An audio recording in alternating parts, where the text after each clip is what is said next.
That's the aggravating thing about turkey hunting is, you go in there one day and they are just on fire and you hear them and you get them located and stuff. And then you get to a day like today, no rhyme or reason. They ain't saying nothing. They're just not talking, and so locating the bird, it's the only thing you can do.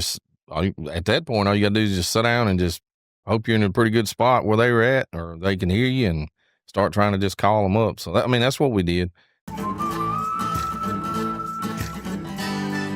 Hey, welcome back, everybody. We are live. We're not live. We're recording this down here at the Buck Junkies camp. First week of turkey season. How's everybody doing today? Good. And Mark's not near as tired as you and Mikey. Shoot, I ain't tired. Hey, you ain't tired? We didn't get up as early as y'all got. I've been getting up early, ever since last Friday. You got to used to it. The turkey season. I woke up 4 o'clock. I got that 4 o'clock turkey alarm now, Jack. I didn't even have to set my alarm this morning. I woke up. I had it set for 4:30. I got on up at 4 o'clock. Shoot, I didn't hardly get no sleep. I woke up about 1:30 this morning with another allergic reaction. Yeah, what do you think you had an allergic reaction to? Mikey's. I think he got a little taste of the tick bite, and he don't want to admit it. Go get checked. Did you eat that bison last night? He did. Yeah. That's what got John's sister Rachel. But did she stay full blown with it? She was in the emergency room. Yeah. How close was you to calling a doctor or taking off? I mean, if I hadn't had one before, I probably would have went to the emergency room. That's what if I felt it coming on, and I was like, something ain't right. So explain to us what happened, Mikey. You woke up middle of the night? Yeah, so I just woke up in the middle of the night coughing and couldn't stop. It just felt like I couldn't get no air. Yeah, like couldn't breathe. Yeah. It's kind of like you have a really, really bad chest congestion, and then it just starts to gradually get worse, so. But did you swell up or throat close or anything? No, I didn't. But I started itching. So like the back of my head starts itching, where my belt line is starts itching, and then all the sensitive areas of your body start itching. I'm not going to tell you what it sounds like you got, but what? Alpha gal? That's what it sounds like. You need to go get checked. I just eat a piece of deer jerky before we came in this. If you start itching over here, start choking out. Anybody got an EpiPen? You got an EpiPen? Yeah, I got one in the truck. Did you get close to getting it out last night? No. I don't know if I caught it, I'd be all right. I was just confused on what caused it. Man, I'd have to get me a subscription to EpiPens if I had that disease. I'd be testing it all the time. Just go ahead. Like Jamie dials up his thing, his insulin. I'd go ahead and stick myself and eat a hamburger. I don't think that's how it works. It don't work like that. I'm not going to be around that weekend when you do that. I hope I don't ever get it. I sprayed my clothes down with that. What's it? The permethrin stuff or whatever. I'm telling you, everybody talks about snakes and spiders and I'm more scared of a daggum tick. I'm telling you, it ain't even got tick season yet. I mean, they're out. You got one off the other day. I got one off me the other day when we left. We went and looked at that other place. I was riding home and I felt something on my neck and reached up there and there was a little tick crawling on me. Man, so over spring break, we didn't have a podcast last week. We went over to Arkansas and did a little riding and just walking around the creeks and stuff like that. We had ticks. I mean, I think Shell got one. I'd never seen one so small and it got in between her fingers. And it was like one of them little seed ticks. And when she got it out, it was microscopic. It looked so small, but it was a full blown tick. I don't know if the rocks or what it is in Arkansas. Arkansas's like got a buddy of mine. That's where he got his alpha gal was from a tick. He was in Arkansas. Because old dude's got that tick farm over there. Tick research area. Yeah. He's giving ticks away, selling snakes and spiders. That's what his sign says now. Well, I figured we'd start off this podcast talking about any news or updates. Turkey season has officially kicked off, fellas. It has. It is time. Turkey season's important to us, but our opening day was kind of ruined. We had a big storm system move through the south, and I thought that it'd be important for us just to mention everybody that is going through some hard times now. There's been some people lost their lives, lost their property, and turkey's important to us, but it ain't as we didn't send some prayers up and do what we can to help support. I guess us, Grenada South, Grenada South, Tylertown, which we do a contest down there. They got hammered pretty hard. Grenada got hit hard. Grenada had 3 F3s on the ground at one time. Man, that's what the state. Stuff. Yeah, what the state reported. And then there's actually Fayetteville, all of that in Arkansas get hit pretty hard too. Paragould. We had some Brady works for us. His aunt completely lost her house. It just devastated some property over there. Our buddy Tim and Mount Olive got his home tore up. He's displaced right now. So there's a lot of other people. There's just people that I directly know that were affected by it. That's probably the worst line of storms in my life I've ever seen. We didn't catch it bad here. I mean, it got windy and rained hard, but to see that many tornado warnings from the south of Mississippi all the way up to Indiana. That was insane. I was watching it all night.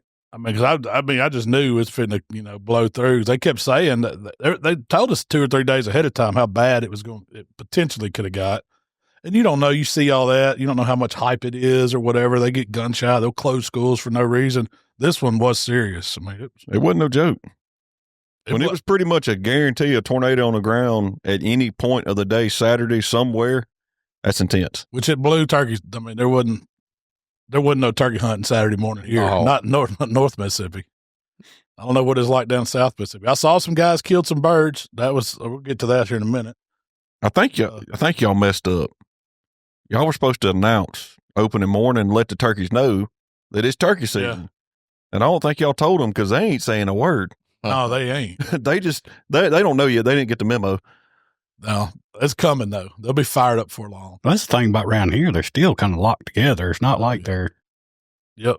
Yeah, I guess in turkey rut or nothing really. Not yet. They ain't bred the hens yet. They started to mess with them, but we do have some other news. Did y'all see the turkey stamp bill it passed the House and Senate, got sent to the governor's desk to sign? All he's got to do is put his Hancock on it, and we're going to have to buy turkey stamps starting July 1st, so it'll go into effect for next season, yeah. I guess the guys that are in the zones where they can do a fall season will have to have it for that. Yeah. But it's $10 for a resident, $100 for non-resident. So I don't know what the price of that license goes up to in Mississippi. It's got to be one of the highest. Yeah, it's got to be. Because, I think we got pretty high non-resident license anyway. Yeah, I know we do for big game. I mean, that one's, That's I was listening to a podcast. $400-500, I think, plus a podcast the other day, and that's what the guy was talking about. How all these, like Indiana, for instance, they're up there out of state or not non-resident license, and they got kind of high. I don't know if they're trying to. I guess because they got the deer they have are big, and the same thing like Mississippi got so many turkeys, is trying to cut back on maybe some of the out of state coming in. I don't know.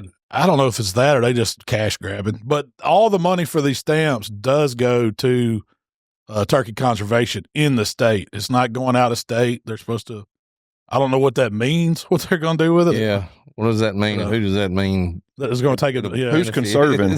Maybe it's going to the WMAs. Or they do. Have y'all downloaded the new app, the licensing app, and everything from MW? I hadn't a new one. I hadn't recently. I don't think. Well, there's a brand new one. You got to download, and that's where you can do all your license. If you're doing draws for WMAs or anything like that, you got to go in there and do all that now.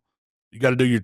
I do have. They have a check system. That. Yeah, they have a check system that. Can you do voluntary right now, but I mean, it may be to where they start that. You have to do it. Can you do WMA like used to? We go over there with 30. You had to fill out a card. So can you do you do that on the app now and not fill out the card? I don't know about that. You mean when you check in, check out? I bet they still make you put the thing in the. Well, yeah. When we went out to Sunflower a couple of years ago hunting, we had to go find one of the little check-ins, and we had to get a card and sign it, and the other part went in your truck, and you had to tell them how long you was going to stay. And then slip it back in the box. That was for squirrel hunting too, right? Anything you do on WMA, you got to do that. Well, y'all just get ready because you're going to have that turkey stamp next year. But on the ground and in the news, there were some people that killed some birds this weekend that we know. Yeah. Brad. Yeah, Brad got one. He killed his on Sunday, didn't he? I think so, yeah. Sunday was a tough day, man. I couldn't get a bird to make a peek. I saw a few in the corn, but I never got them to respond to any kind of call or anything. But then, so after that storm came through, I went out and was just trying to, I was looking to see what the water was doing. I wanted to see what that bridge, if it held up, or see how much water was flowing through the properties. Yeah. I couldn't even get over the big ditch. I was like, there ain't no way. It was way out, up the road. But everywhere else was, every creek, every drainage, everything was to the max. We got some rain at the house, and it was pretty hard and intense there for a while, but I think we got a lot more down here. It was a ton. But getting at that, I text Darren Ward, no relation to Brad. Yeah, they both got the same name. Both but I was like, you got one scouted out for in the morning. I was seeing if he wanted to come call for me or something, because nobody else was hunting Sunday. And he said, he sent me a video. He didn't send me a text. He sent me a video. He said, I don't know about in the morning. That joker panned his phone around. He had one laying on the ground. I said, that joker's a stone cold killer. He went out after that rain He must have had him pinned up. I don't know how he did that. 'Cause they weren't talking for nothing, but man, sun came out and it was pretty after the clouds cleared. Yeah, sometimes you can catch them, man. They get pretty vocal after a storm and stuff, but damn, if it's raining and stuff, man, they don't hardly say So much what do you nothing. think? I know in the rain and stuff, they probably don't break them up as bad. But in a storm like that, does it bust them up? They stay all hurtled up. Have you ever paid any attention to what it does to turkey? You got to think about it. As hard as that wind's blowing, I mean, the turkey ain't got no arms. He can't hold on to the trees. Like that's what I mean. I figured He's if they gotta were get down in the going. wood, maybe they were in the woods, hunkered down in a low I don't know spot. if they find a spot and get out of the wind and just kind of ride it out, or Yeah. I don't know. I was wondering that, but I didn't see any out strutting or anything. yeah, because I was wondering about if they're on the roost and the wind comes through which I've seen turkeys fly off when we were duck hunting at night. Early in the morning, it's still pitch black dark. We walked under them going in duck hunting and blow them out. Yeah. And they flew off, and I guess they hit another tree, because they didn't come down in the water with us, but I guess they'll find some kind of shelter or something to. Sure, they got instincts. They survived it. Yeah. I ain't seen no dead ones. Unless it blowed them, unless they Blow out the clear county. out. Yeah. What about the guy on the community page that went to Argentina and killed all those birds? Y'all see that? Yeah. man, What's his that name? hurt my shoulder looking at that picture. Brantley Harley. That was his name. I appreciate you posting that, Brantley. Did he say how many they ended up killing? He did. He showed his He did. counter in one of the pictures, and it was like day one. He was like 650 something, Scottish. and they had a pile of them. I don't want to shoot that much. Man, did you see it? Did you see they had a seen stool and then like 2 cases of shells, 3 or 4 guns propped up? Them jokers was hot. Dude, you go a long skeet shoot. I mean, you think when you go shoot trap down at Como or whatever, Yeah. you shoot 100 shots. I mean, That's enough for you. that's enough. Like, He said he shot 4,675 times. He killed 3,000 birds. Man, I ain't shot that Holy much in 20 smokes. years. That's a lifetime of birds, man. I want to do Pretty that. much, you go on one hunt, your guns wore out. I mean, You don't take your gun. their guns wore out. Do you think they make it longer in the season? I don't know, because that first Benelli I bought from a guy that just got back, and it was his backup gun Yeah. for that hunt. Oh, so you can take your own guns? He did. Yeah. He took 2 of them, and he had, I think, a Super Black Eagle 2 and an M2, and he brought the M2 back, and he didn't shot it much, and that's the one I bought. But it's bound to be broke in if you carry it down there. So how many shells do you think just an average shotgun can take going through it before it just runs the barrel? I don't know. Because we know our buddy Brian was doing it with the 6.5 Creedmoor, and he ran a Bergara barrel in a year. Yeah, that's shooting a lot. He got carried away, though, at the range. I don't know that you'd wear a shotgun barrel out. I mean, I don't think. I I don't mean, know. the action and stuff would be wore out more than Yeah. the barrel, I would think. It probably depends on what you're shooting out of it, too. They're shooting I don't know how bad that steel, I'm sure it ain't good. They're shooting field load, though. I'm sure it's cheapest rounds they can probably get down there. 'Cause I think you do have to buy the ammo when you go on one of those hunts. If you can take your own gun, you got to buy the ammo. But heck, Man, how much? 4,000 rounds? Yeah, 4,000. How many cases is that? Man, a lot. Over 100. There's 200 cases. What's in a case? 250, $25. Yes, Is that- 250. 250. So, yeah, I'm thinking 16 100. cases. Yeah, 16 cases. That's a lot of rounds, man. What I say, over 100? My math was way off. Yeah. way off. Don't pay no attention to me today. That's still a lot. a lot. Still a lot. Well, so what's going on around here? Y'all put in a bridge. We put in a bridge, and the Me and rain Mikey- almost put it me out. and Mikey started at Tuesday, and then Yeah. me and Mark went back Friday. Put the boards Yeah, on put it. boards on, and I mean, We had us. me and Mikey thought we had that something there like, we could drive a tank across this, Yeah, but we wasn't expecting monsoon. that's why I never rode down there to water got look, that high. see how much water. Did the bridge move? It did. It don't If it- look like it did, but if it it's did, it hard wasn't to much. tell. It's just washed out around it. But you could tell water got over it because it was just covered in debris and plastic bottles and stuff that had flowed down that creek. And then up around it, probably 6 foot on either side, the water line was. So where it was over it and come up in the field that much. And there ain't a lick of gravel. I mean, you couldn't even tell y'all No, there was any gravel the put gravel into just about gone. Well, it was 2 scoops of gravel, and Mikey drove T-post on each side of the bridge. That might be all that kept it from it. washing. Yeah, I didn't even look to see what the shape of those was. I didn't pay attention to the T-posts. Oh, that bridge is good. It's solid. Yeah. I mean, it's got 4 phone poles on it. Golden Gate ain't got nothing on that Yeah. bridge. That bridge is ready. It's stout, but that's a lot of water. I'll tell you, the rain tested a lot of people's engineering skills last weekend. It did. So Emily's daddy, Mr. Charlie, my father-in-law, he'd been baiting his pond up behind his house. So he'd been putting fish in it, and he'd been putting minnows, feeding the bass. You know, he's retired, so he takes everything to the max. He's got clover out for the turkeys. I mean, we go kill a turkey in his backyard this afternoon if you want to. But anyways, Don't tempt me. his neighbor shoot with a yard bird. His neighbor across the street, it's a little ditch that comes off his spillway, goes through the front yard, and crosses the road, and it's just the drainage for his pond. Well, the neighbor's over there bass fishing in this little ditch, and this ditch ain't 3 foot wide, like a little bitty ditch, and he's catching bass out of it, carrying them up there and putting them in his pond. He's like, Mr. Charlie's bass? Yeah. So when the water comes up, he put in one of them gated culverts like at the duck hole. Yeah. So his fish was going down the ditch, and his neighbor was catching him. He said, well, I'll make a little screen and put in it, to keep the fish from going out. So he built him a screen. I hadn't seen this contraption, but it's on a hinge where he can let it down. It guards the culvert. Well, all that rain come through. And he stopped that dude up with leaves. Oh, man. And he sent a picture, and the water is level with the top of the levee, and his house is below that levee. Oh, no. And he's like, man, he's panicking. And the leaves stopped up, and this thing got so much pressure on it, he can't pick it up. He can't do nothing with it. So he ended up cutting the screen and tying the side-by-side to it to open it up to let the water off. Yeah. He's like, man. I said, Mr. Charlie, you're wiser than that. You should have known leaves were going to stop it up. I could have told you that. I didn't think that many leaves would be coming through there. But needless to say, if you He's losing bass. He's losing bass. His neighbor's capitalizing on it. He just needs to put him some hoop nets down creek. Yeah. Just net them and then go out there and get them, dump them back in. Shoot, next time it rains, I'm going to go over and stand in the road and Heck cast yeah. in the ditch. Ditch fishing. Ditch fish. He caught, I think he said it was a 2.5 or 3 pound bass is what he caught out of that ditch that come out of Mr. Charlie's pond. Really? And he's like, man, I can't let my big fish out of there. I got to hold on to them. But yeah, that was a once in a lifetime rain event. That's for sure. And then you and Will, y'all did a little bit of field work, didn't you? Yeah. Yeah. We, me and Will went down and got the fertilizer buggy. And, what was it? How many pounds we get? 2,000. 2,000. And, hit all the clover plots and hit them pretty heavy. I don't know if the gauge on the back of the buggy might have been a smidge off, or we had a smidge more than 2,000 pounds, but everything got covered. Well, I'll tell you what, it definitely helped, because after all this rain, that stuff's in the ground, man, those plots look immaculate. The clover plots look real good this popped spring. them. It has really popped them. Man, I was surprised.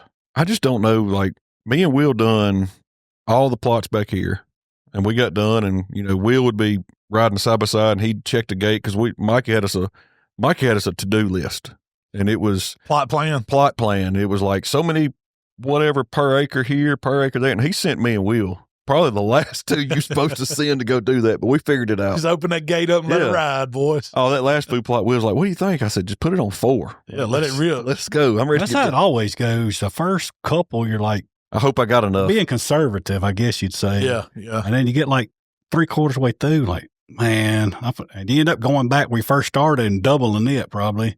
Everything got covered though, but I would get out and walk and look. Man, I ain't found a shed one. Not in the last 2 weeks. Just those first ones you The found. first one we before found, burned. I was like, heck yeah, we're finna find some sheds. Man, I ain't found nothing. I don't know where they are. Must be. I hope they're still on the deer somewhere. I hadn't seen any lately with any horns on them. I mean, we pulled all the cameras because we burned. Didn't want to get them hurt. But the deer, I've seen we run a herd off turkey hunting yesterday. Yeah. And I didn't see one with a horn, but I hadn't seen one with horns out here, and it's been a couple of weeks. I've had some cross the plot when we were set up turkey hunting too, and they just easing by. What's this big old pile of white sand we got out here? You I was finna put gonna us ask a Mikey. sand pit in? Yeah, that's for beach volleyball. Yeah. Now, what'd you get delivered? So I got us a whole truckload of lime delivered. So we did our soil test. We've talked about that before. So some of our fields, the pH level wasn't ideal in. So we get us a rental lime buggy and load it up with that lime, and we're gonna go hit those fields. And we're a little bit late, but it's never too late, I guess, to get lime on the field. Yeah, I mean, you won't see it won't take it up won't. till next year, right? No, it won't really affect it until next year. It's got to take time to get in the soil. Is that enough lime for everything? That's enough lime for everything that needs it. Good. And then Don't look like much. Yeah, that's what I was saying. That don't look like. Well, I questioned, I asked, and they were like, no. They was like, it's pretty much like sand, Yeah. It is 40,000 It, pounds. it said 40,000 pounds. I'm like, man, I can't. Because, I mean, you think it didn't even look like that'd fill up half a fertilizer bucket. Yeah. Looking at it. So Yeah, he was in a big truck. I saw him pull up and dump it. I was like, man, that's a load. It's like, that's a quarter load. That's like 2 scoops. So do you think what you just said, you won't see the results till maybe next year? And that's a maybe. Yeah. Do you think that's what deters everybody? A lot of people from like, man, if I'm not going to see the results now, I'm not going to do it. Yeah. Probably. Sometimes, because you got to give that stuff time. It's not I mean, we've been working on this for 4 years. At least. I mean, we limed, Jamie, you limed here when we first got the place. Year, 2018. Yeah, so we've been liming. It's just, we hadn't limed everything as we've slowly added more plots, but the ones that we have, the ground was, this wasn't like fertile growing ground anyway. A lot of this stuff's hilltops. Sagegrass and hay ridges, and hay crappy hay, pasture. all it was. And So we've slowly been working on it, but I think you do need to put that down at least every other year. yeah, You really don't even have to pull that soil test. You know you're going to need lime, or our soil is. mhm. Yeah, one thing I did notice about our soil test was that a lot of our fields that were down in the bottom, the low-lying areas that we've limed and fertilized over the past years, the pH is perfect in those. Yeah. But those ridge tops, I don't think they're holding it like it does, or either that or just so bad. They get us an aerator like we do the yard and aerate it, then put the lime in it where it falls in the holes. Take. We're gonna throw it down and disc it in. No, it'd be good. I think, I guess we're going to load it with the skid steer, put it in the bucket, or, load it with that bucket, be quicker, or we're going to try to use the tractor. Either one. Doesn't matter. Either one. So the main thing I thought we'd talk about today is turkey season opening. You hadn't been, you and Jamie hadn't been, have you? You haven't even been. I don't see how you do it. I couldn't take it. I told you, I ain't that mad at them. Really? Oh, shit, I am. After today. They playing with my emotions. Our turkey season started. Mikey came down last Friday. Yeah, we didn't get to hunt the first part of the youth season. Yeah, we were out of town. So we got Michael's last youth hunt in for he'll be aged out by the time deer season starts. But man, he'll be aged out for dove too. His birthday's on the 15th. Wait, dove season will open the first. Yeah, so he'll get to hunt the first weekend probably before he has to get his license. But we took him on a youth hunt, and it kind of worked out, and it didn't. Yeah, we couldn't get anything gobbling that morning. Nothing really. We thought we heard one faint way off, and it might have been it just the wind was blowing a little bit. It's kind of one of those mornings, man. And I hate those mornings we get out there and you owl hoot, you get everything else is calling back to you, and the turkeys ain't saying nothing. And we went to one spot, went to another, and then it was just like, well, we just set up and call blind. We don't know what else to do. And was about an hour, probably. Yeah, it was well after sunlight. Yeah, oh yeah, I think it was close to 8:00. Yeah, because we didn't. We started on the other property, on the other side of the ditch. We didn't never set up. We just kind of was easing around, owl hooting and stuff like that, and we covered the whole back side of the property and never heard nothing. So we were coming out, and I said, let's go up towards the front. Let's go up on that front ridge up there, and let's go up there and call blind up there, and just see if we can get something to come up there, because we always see birds up there every now and then. And anyways, we get up there. Owl hoot, crows are already hollering and nothing is saying anything. And we were putting our stuff on, and a freaking turkey gobbled, 200 yards from us, maybe? Across the ridge, sounded like. Yeah. And anyways, he struck. So now we're on top of this ridge. He's on the other, on the other side. He's got to cross the bottom and come to us. So now we're kind of scrambling to figure out where we're going to sit at. And we got to the bottom of the ridge, and we set up in a good spot because and I'll say this, and everybody knows what I'm talking about. He should have. Yeah, he should have. He should have, kind of come off down in that field, and I figured he was going to work towards the field that we were in, and that's kind of the way that we set up. Well, it didn't work out like that. We set up, started calling. Bird never would answer me, and then all of a sudden I hear something, clucking, and I look up and I see this gobbler. Here he comes. I mean, he's coming to us. Yeah. and he walks out on this little finger ridge. He's probably 75 yards from us when I first picked him up and seen him. Yeah. And up on a ridge. Yeah, he was up on the ridge in front of us. He didn't come off the ridge. We were down at the bottom. So we were at a disadvantage pretty fast. Anyway, we see this bird come up there, and this bird never gobbles, never says nothing other than him clucking that one, couple times. And the bird comes up there and he just blows up. He gets almost to the end of that ridge to where it tapers down in the field. He's about 30 yards up on top of the ridge, and he just stands there, just silhouetted against the sun, and he's just standing there, just puffed up. And just looking. Yeah. He just standing there. He ain't saying nothing. He just looking around the field. And anyways, so you was watching too. Yeah, I could see him from where I was, but Michael was blocked. I mean, he could see the bird. He just couldn't get a shot on him. And it was really too far for him to be shooting. Yeah. I mean, I might have shot up there. No, you already proved that last year. You'd have shot. But he had seen, so when you were doing that, I don't know if you ever saw it because you were kind of back behind us calling. 2 gobblers come out across the field and load up. And he's Dad, there's 2 strutting right down there. And I said, how far are they?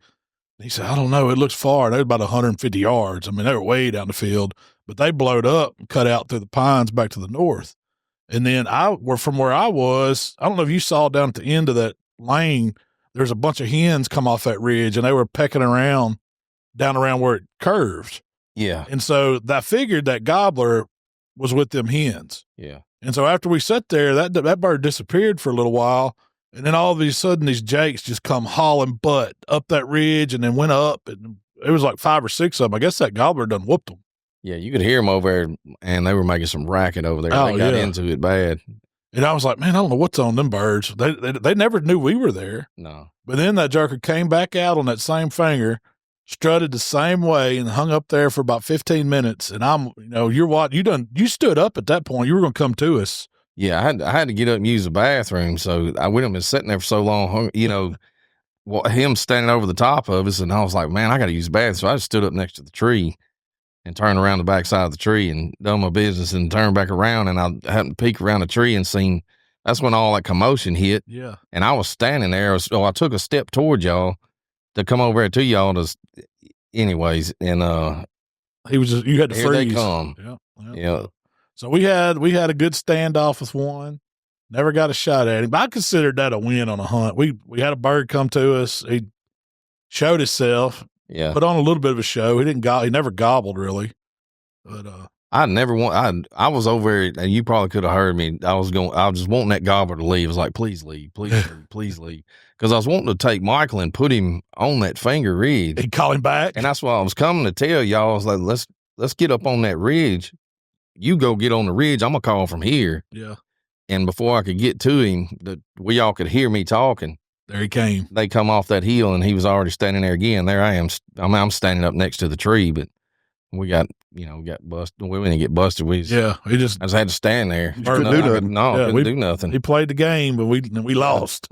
We didn't get the bird. We finally got Michael on the ridge, and man, I started calling him, and he wasn't coming back. Well, he was excited anyway. I mean, I was hoping he would get a shot, but hey, there's more birds now. We just got more guns with us. Mm-hmm. But the next day is when the storm hit. So that night after, you'd left and Michael was done hunting, I said, I'm going to go out and see if I can roost one. So where you and Jody went last year and y'all were listening down there? Yeah. I just went down there and parked.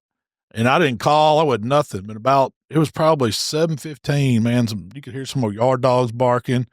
There was crows making noise. There was owls hooting. And there went, he was lighting them up. And he was down on that new side. And I was like, damn, I said, that's the same. That's that same old bird that Mark and Jody played around with last year, I think. He's a smart one, too. And this one, me and Mikey was chasing the smart bird. But the storm hit the next day. So when I went back down in there Sunday, there wasn't no birds were making noise. I checked both places, all the usual spots. I couldn't get anything to hit. I was out there early. And it was just, I set up, called in the pines for a long time, set up and called over there and never got anything to answer, never saw anything. It was just a hard day of hunting to not see any birds. And so I was like, man, I was kind of disheartened because you'd think it would be perfect, but the wind was blowing just like today. It was high winds. So I got up the next morning and I knew Monday was going to be about perfect. this was the day you should have, if I'd have had somebody with me who knew how to kill one, we probably could have killed a bird. Because I got out there, and as I drove by, there was past 2 or 3 trucks. So I knew there were some guys listening, and one of them was a neighbor. I texted him, said, "Hey, man, is that you parked down there?" He's like, "Yeah, I'm listening down here." And I said, "Well, I went on up on the ridge through the gate."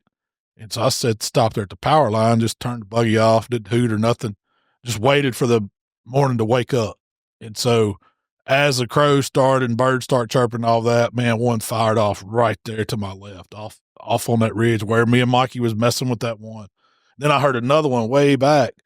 And so the neighbor texts me. He's like, "Man, did you hear those birds? It sounds like they're all over you." He said, "They're either across the road or they're coming to you." And I said, "I'm going to get down." And I didn't do nothing. I just grabbed my stuff, dropped off the hill. Man, I got scared. I got scared so bad going down that hill because I was kind of watching the trees because I knew that bird was in there somewhere. Man, 2 of them big barred owls swooped down right about eye level with me and hit that old dead tree on the pond, both of them, and just looked at me. Man, they startled me so bad, I about slipped. I busted my butt going down that hill. Well, I got down there. I guess they were fishing the pond or trying to catch rats or frogs or something right there. But they got to talking, and that's what I think them 2 birds is what got the turkey to gobbling that was up on that ridge. Yeah. And they finally flew off. Well, I got down there and set up. Man, that bird was hot. Man, he was hitting it like he was supposed to. So I got out my old slate call, started hitting it, stroking it a little bit. I did my old version of a fly down even. Y'all have been proud of me. I had my old hat. Was it a fly down or a crash down? It was a crash. It was more of a crash down if I did it. He said, "Man, that turkey fell out the tree." He fell. When she hit, though, she got to chirping. That's what I did. And so that same old hen that was vocal that morning, she started hitting it back. And so I was just copying whatever sound she was making. She was just hitting 3 or 4 strokes. Just loud. I mean, I was like, man, she's coming. And I figured that gobbler was, because he was with a group of hens. I figured there was going to be a group. They was going to come down that ridge, and I was set up on them, man. I was ready. I sat there, and man, that gobbler, once he hit the ground off the limb, he never gobbled again. That hen just kind of trailed back off to my north, going towards that old retention pond, and I figured she drug every bird with her. They responded good, and I guess they hit the field, and she shut up, and I was still way back down the lane, so I never saw them. Well, I said, man, I'm just going to sit here. I'm going to sit here, and just every once in a while, cluck a little bit, hit a little yelp on the slate. And I sat there, and then I guess it was, well, you were coming down, it was about 9. Yeah. You said, "Where are you?" I was texting Mikey. He was coming down. We was going to try to tag team one. Well, I had my phone out. I'm talking about holding it just like this right here, sitting by a tree. I just happened to look over, and there's a daggum bird standing within arm's length of me, looking at me. And I'm like, daggum. And it's a Jake. It's the same group of Jakes that gobbler whooped. Yeah. And so I slid my phone to camera and turned it, and that's where I got that video. I don't know if you saw it. We posted it on the Oh, it looked like he was 5 yards. It was close. When I first saw him, it was closer than that. He got on like right out in the trail. But what you couldn't tell in that video is there's 3 or 4 more up behind him in the woods, and they pecked around me. I was scared to move. And finally, I heard Mikey come fire up the buggy way back up on the power line, and they noted. I mean, they heard that as quick as it did, and so they shuffled on off. And then as you come down that ridge, I kind of saw what birds do if they know you're coming. They hear it. Yeah. And, it's funny how you can ride up on them, and it's like it don't spook them, but something like that coming through the ridge runs them all off. Yeah. But they were, I mean, if I'd have been I'd have had him. It was his lunch. I mean, it would have took his head off because he walked right in front of the barrel. I had it across my lap with my phone out, and he was at the end of the barrel. I mean, all I had to do, I wouldn't even have to aim. I could just hip shot him. Was you breathing hard? Oh, yeah, I was. Heartbeat. They weren't making a sound, man. They were scratching around. They were doing everything. I guess they're looking for acorns on that ridge where we burn it, because that's all they were doing was milling around, scratching, turning up leaves. Ain't where you dumped them crickets out, is it? No, I didn't dump the crickets out. Maybe that's where that turkey stamp money's going. They're going to send us all the coupon for a tube of crickets. I kicked a bucket over up there by the pond the other day, brim fishing. So It happens as an accident. But that was my Monday. And then, so today, we said we're going to set up on them. We're going to take a cameraman. Will went with us. Where's Will? He probably asleep. Probably asleep. Yeah, he was dragging this morning. But we set up. We knew where they was roosted, man. We knew it had been in there 2 days. I know they're going to be in there. Well, you know what happened. You get down there, We didn't hear a single bird. Deep. All Here or there? either place. We didn't hear it. We hadn't heard a bird gobble all day. All day. We hunted till 10 o'clock today. We got out there 6:15. It was dark. It was early. Yeah, we left the house about 6. And got out there about 6:15. Never heard a bird. Mikey decided let's just sit down where we had planned to go because we knew they were in that area and just cold call them. See if we can call something up. I'll let you take over how it went after that. Yeah. So, I mean, when you do stuff like that, that's the aggravating thing about turkey hunting is, you go in there one day and they are just on fire and you hear them and you get them located and stuff. And then you get to a day like today, no rhyme or reason. They ain't saying nothing.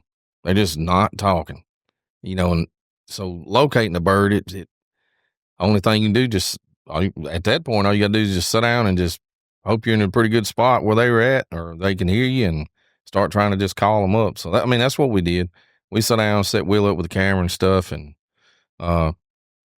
started just kind of cold calling there for a little while and making a little racket, yelping and, saw purrs and clucks and stuff like that, and next thing I know, I hear probably, I don't know, it's probably 150 yards from us. Yeah. I hear a hen answer, or, she was calling. I don't know if she's calling back to me, but she was calling. So she'd say something, I'd say something. We kind of went back and forth for a second there. So I left her alone. I said, well, maybe she's got maybe she'll drag a gobbler up here, if she comes looking for us. And anyways, we were standing there and I didn't hear for quite a while. I didn't hear. And man, just out of the corner of my eye, I catch this freaking bird. It's almost identical type ridge. It just kind of sloped down real slow. I see this gobbler standing on the cotton picking thing, just standing there. He ain't blowed up. He ain't doing nothing. He's just standing there. I saw him when he first, where I was sitting, I could see him when he first popped his head out. And I had my gun. I had shifted. I was like, oh, we got him. Cause he's trying to find Mikey. And he jumped up there. Like you said, there was you said a little dead tree. He was right behind. Yeah, I seen it. So he was right behind it. And I was looking at him hard and there wasn't if he had a beard, it wasn't 2 inches. To it. Yeah. He was trying to blow up. But he just couldn't But he get wouldn't it. never pick his fan up. He would fluff up. He would bear it. He'd pick it up about halfway and then sit back down. Oh, he'd have lost his head if he'd have fanned out. I had to get him. If he'd have fanned out, I'd have had to got him. But I was looking and I was like, man, there's a gobbler. There's a gobbler. I said, Will, to your left. And it's kind of like Michael was set up. He had some chunk between him and the bird. Couldn't see the bird. And I seen him turn the camera on and he spun a little bit. I could see by the corner of my eye when he spun, but the bird never knew we were there. But something spooked him. Yeah. So we were sitting there and, he's sitting up on the ridge. So I'm not really saying nothing because he's searching for us. So I want him to look for me. Yeah. So I didn't quit completely calling, I'm like, we got a good chance of getting this bird down here. I can't really see a beard on him now, but he's, kind of a bad angle for me. Maybe if he'd have grew one of them next 20 yards. If he would have fanned out and I could have seen all the, he'd had a full fan. Yeah. Maybe he just charged at the beard rot. Yeah. Charged the beard rot. But anyways, he was standing there and man, my old heart's kind of beating. I'm like, man, we're fixing to get this on camera and everything. And the next thing I hear, boop, boop, boop, boop, boop, and he takes off. I was like, what in the world scared him? So I'm looking up there at y'all two, and I'm like, yeah, who was sitting out front? Malcom, I did not move that time. So I'm like a little aggravated. I'm like, somebody freaking moved. And I was ready to get on somebody's butt a little bit. And I look up and I see this big old greasy coon walking down the side of the ridge. And did y'all shoot the coon? See, that's what I was getting. Far. I told Malcolm Mikey was wanting me too bad. Just kill the coon. He's like, you see that coon up there? And I saw him, but he got behind a tree. And he's like, hey, Mike's like, kill him. Man, I was so mad. That coon blew our hunt. Yeah, because I didn't see him for a minute there, and he was just easing through the woods. He wasn't in no hurry. He'd walk a little bit, stop, walk a little bit, and stop. I could not figure out what went wrong with that hunt and that cotton picking. Have you ever had a coon blow a hunt like that? I've had deer do it before. Deer messed us up last year. Yep. Yeah, over there that was another one we had Michael on. But so after that, Mikey said, "Well, we might as well move, fellas, because it ain't gonna." That turkey doesn't let everybody know in that area that there's some trouble over there. For 300 yards down the field, he was alerting everybody. It's daggone. So we backed out we sent old Wilbur for the side-by-side because we left it way up at the gate and walked down there. So by the time he got back to us, we got all the stuff out of the woods and we're sitting there and we jumped in the side-by-side and we was going to ease across the ditch and give it we really didn't have a good plan. It was just like, let's go see if we can cold call them. That's all we could do. So as we eased around that little curve, it was about to the ditch crossing. We had a Hope Outdoor situation. We pulled up and I said, stop, Will, stop. There was freaking 3 of them jokers blowed up right there in the daggum road.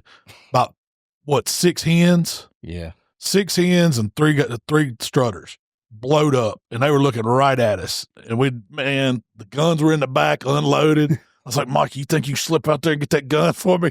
I eased the windshield up, and all we could do was sit there and watch them. And they didn't really alarm. They looked at us. They knew we were there. Yeah, they knew we were there. They didn't like take off. They walked into the edge of the woods and stood there a second, kind of on alert, looking at us.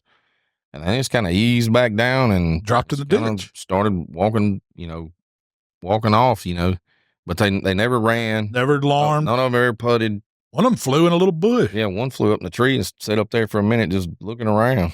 And then he flew. By the time they all eased in the ditch, I was like, all right, Mikey, what's the plan? How are we going to go at these birds? Because we knew there's three beautiful strutters. Did y'all have 3 guns? No, we had 2. But Mikey's like, the only thing we can do, we can't fire this machine up. It's going to run them off. We can get out, get our stuff, cross the ditch, try to get on the other side, and then go down the field and try to cut them off because they're going to come out of that ditch somewhere. We didn't know if they was going to come out on that side, which side really, but we just figured the way they were going, we could at least get ahead of them and maybe call them out of the ditch.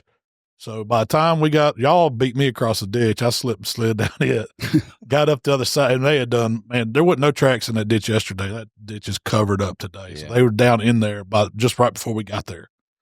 They were headed our way if we'd just been calling over the other spot. I don't know if they'd have come to us, but I don't know if they would have either. But we'd eventually busted them because they wasn't saying nothing, and we eventually got tired of sitting there, and they were moving so slow, we would have wound up blowing them. So we get out of the ditch and we make it up to the tree line, and we're easing back.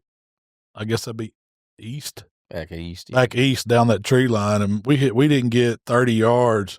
Mikey has decoy in each hand, gun on his back. He's out front. Me and Will are behind him. And Mikey stops. And then right at that time, a daggum hen pops out of the ditch. I mean, from here to the house, right across the yard.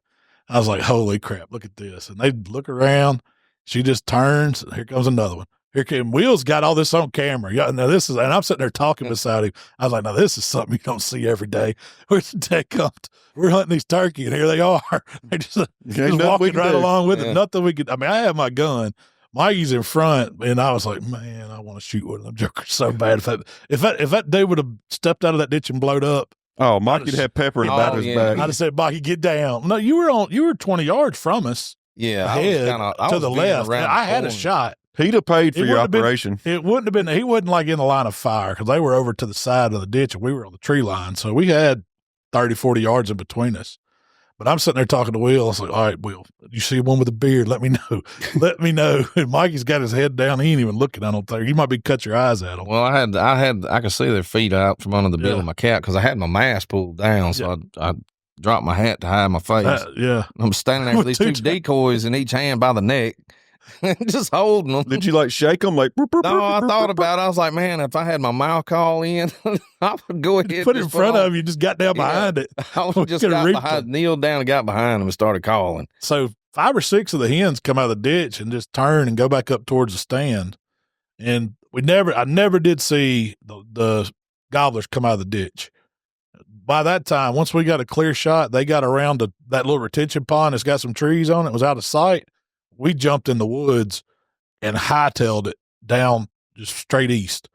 And I don't know, we got down there probably 200-300 yards maybe. Yeah. Almost to the middle of the field. And we were going to try to get ahead of them, stick them decoys out in the food plot, maybe call them up over that ditch and back to us because we should have been ahead of them by then. Yeah. Well, Mikey eases out of those pines with the 2 decoys still and looks, and there's a daggum wad of turkeys right there 50 yards from us.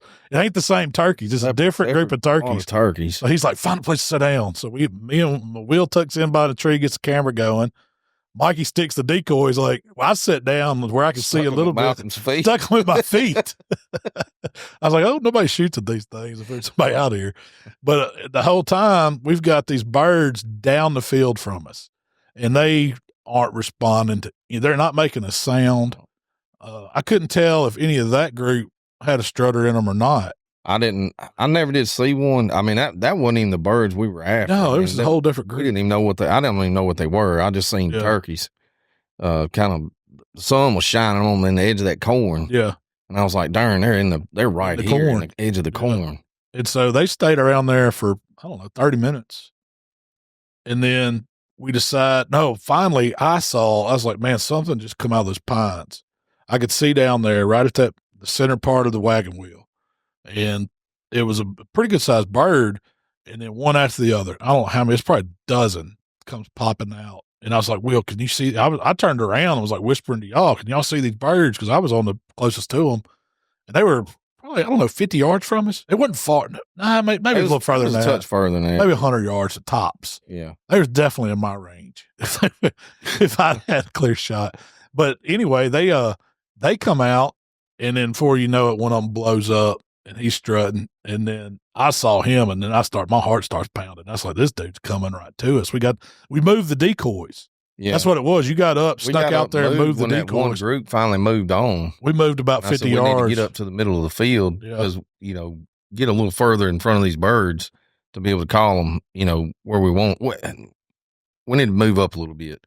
And we did. We pulled the decoys, and I run up there, and we stuck them back out in the middle of we got them out there where we wanted them, where they could kind of see them in the edge of the food plot, and backed up in the woods. And by the time we backed up in the woods and I started calling, you was turning around like, hey, here comes some birds. Yeah. This was probably 9 o'clock. It done got over in the morning some, and those dudes stayed out there. I mean, they never got within shooting range. They wouldn't call. They wouldn't look at they had to seen the decoys. They had to have heard you. They did. Had to. But they wouldn't do nothing except blowed up. And Will got it on. He's got a little video of them blowed up, and he actually took his camera and put it up to the screen on the video camera and got a little short with it too. So I can see one. I didn't know there were. He said there were 3 out there. 3, yeah. I only could see the one blowed up. I could see all the hens, and I could see one blowed up from where I was sitting. Yeah. If I'd have saw 3, I'd have come unglued. I thought I'd have had belly crawler or waller because I was sitting on a little raised hill. I had a great spot. Had me a rest to shoot off of. I mean, it was like there was finna be pandemonium if that bird would have come just a little bit closer. I know you was getting wound up because I seen you shuffling and moving. I was trying to get right. I said, Malcolm's getting ready to shoot. He's getting ready to shoot. And I said, I don't see a gobbler yet. And then I seen that one. He kind of come in view where I could see him, and he was that's what got me to turning, fluffed up. That's what got me to shuffling. I said that's what he's shuffling. I ain't used to waiting. Shuffling is what probably had a couple of birds run off right there. I ain't used. No, they didn't run. They never knew we were there. Oh, that was there. Man, the wind was blowing so daggum rough, and it was. I don't know. Maybe if we'd have had a strutter decoy out, they would have had to come down there and fight him. But they weren't messing with the Jake and hen. I don't know what it was. We never did see the birds that popped down in the ditch. When we left, there was still a couple hens, another group of hens that popped out. Yeah. I think you called them up because one answered me back up the hill to the left. Yeah, that those strutting birds were out there. I was yelping, and they were just they weren't saying nothing. And then I heard her, go off up the hill from us. I was like, well, doggone, we got turkey. So I couldn't really see the birds very good. So I eased my butt around and got my feet turned. I was like, well, she's calling back to me, answering me back. She's coming. Maybe she's dragging one. Maybe she's dragging one with her, So I was getting ready I was hoping real bad that when we walked down the back of that hill from behind y'all, y'all couldn't see it. So, yes, Mark, they got me mad at them. That's where this goes. That whole story, y'all had everything go right. If you look at it, you had the turkeys in front of you. You had a good caller with you. You had an experienced caller with you. Y'all had everything to make it happen. But that just proves it don't always happen. No. They ain't fired up enough. I want them talking, man. That part of the game ain't happened yet. They ain't started. I guess they hadn't broke up. They probably hadn't bred all these hens they're with. So they're grouped up, or at least on our property, they're still grouped up pretty good. I mean, we saw 2 different groups that had 3 different strutters in them with hens. I've never come up with a good recipe for, calling, I guess, henned up gobblers to me. I have before, and I've killed one that had 20-something hens with him. He was the only strutter in there. He had a couple Jakes in the group too, and called him right up into my lap. And then there's been 100 other times that I did the exact same thing that no results. I will say turkey hunting is the one thing that you will never be able to predict. No. Deer hunting, we can get pretty close. You kind of know what time they're going to come out, but usually what direction you've been seeing them from. Turkeys, man, they're so unpredictable. I thought I had this one figured out. Like, I knew we was going to shoot one this morning. I knew he was. I didn't know we was going to ride up on him again. Yeah, that's a sad feeling when you we talk about this a bunch, like how long should you really set after you Yeah. And I think you actually that was my question of the week on there about that, but you could sit there. I mean, we sat there a good while after that, turkey went on putting and walked off, we didn't just jump up and take off right then, thinking the hunt's blown or, there's nothing around, and then rounding a corner like that and seeing that, man, your heart just sinks. You're just like, well, crap. You could have sat there 5 more minutes. So, question of the week. It's the unknown. You don't know if they were coming or not. You just, you know what I mean? You blow the turkeys out. Turkey hunting is as close to fishing as you possibly can get. Because you're throwing that lure, you have no idea if something's looking at it. Yeah. I mean, I had them last year. There was one time me and Malcom was hunting together, and we pulled up on that same ridge that we got on her to gobble from. We hunted with Michael, and I was just trying to locate a bird, and I cut real hard and yelped and was listening, and a gobbler run up in the road right in front of me, 40 yards. It stopped, looked at me, and run back down the hill. He never said a word. We need to look back on our phone when me and you hunted together, when that bird gobbled 1,000 times, and see about what date that was. Yeah. Because I want to say it was the 2nd or 3rd week of season. It was the halfway point, if not further. I know what we should have done there now. Oh, I did too. You should have backed off of me about 100 yards and kept and slowly walking back, drawing that bird and leave a shooter there. Yeah. And then whoever's calling or somebody go call like that bird's leaving to make him come. Because he's eventually going to come. We ain't got the patience. Me and Jamie's going to kill one Friday morning. Oh, I believe it. You probably kill one in the morning. I'm going in the morning. How about y'all? I don't know. I just got a thing on my phone talking about wind advisory. I'm still going to go listen. Tuesday. For tomorrow morning, it's going to be wind advisory. Don't tell me that. Oh, it's got all this crap tomorrow. I'm going. I'm going to kill me a windy bird. I got to go pick my gun up. Is it ready? The one I borrowed from Jody. Oh, okay. I'm having a temporary loaner. And that, that's one of the things you wonder about too, if you're steadily out there calling them, and you don't want to educate them too much. Yeah. It's one of them things you wish you had a switch where all the trees would pick up off the ground real quick and you could see where they're at. Set it back down. Yeah. So for the question of the week, how long should you stay on a bird when he gobbled on the limb, he got on the ground, you heard him, and then you don't hear him? How long are you going to sit there and wait that bird out? And I know he answered me. He shut up. After he shuts up and you ain't heard him But he did answer me. He did answer you one time. Or you heard him. He might not have been answering you, because that's been my case. 1 hour. You're going to give him at least an hour. That's what I feel like. If you ain't heard nothing after an hour, ain't seen nothing, it's time. I mean, you just got to take that chance. What do you think, Mikey? Yeah, I mean, if I know, which if he's answering you or not, and if he hits the ground and he answers me, yeah, I'm probably going to sit there as long as I possibly can without I'm not going to get up in 15, 20 minutes after not hearing him and just leave, well, he's gone. That's what I did, an hour. That's what I said. I don't really know what the right answer is. The thing is most of the time I ain't got my phone in my hand, and I think it's been an hour and it's been more like 15 minutes maybe.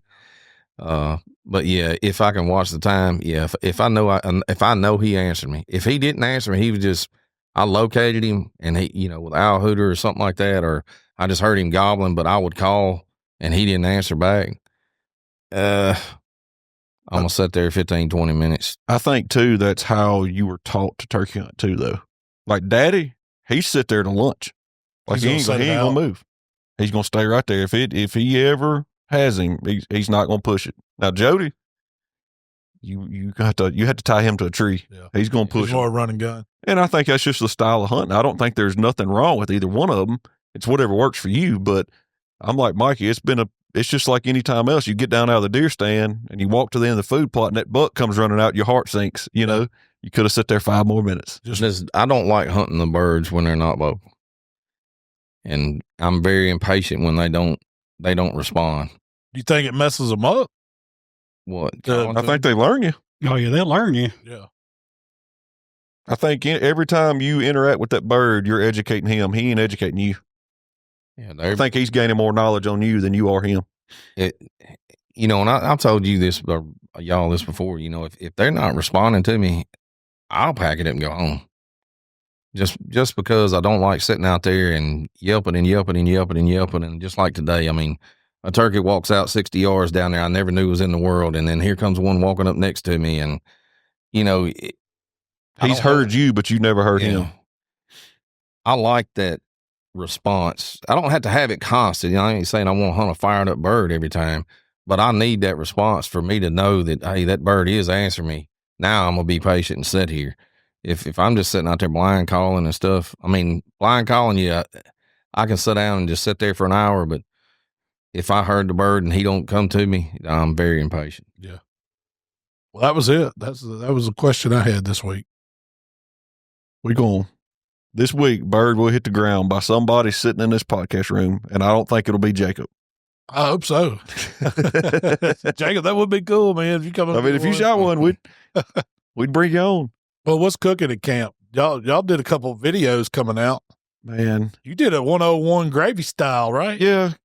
So what kind of brought that on? We went to Indiana and cooked gravy for a bunch of Yankees. Love them all to death, but those Yankees, and they don't know how to make gravy.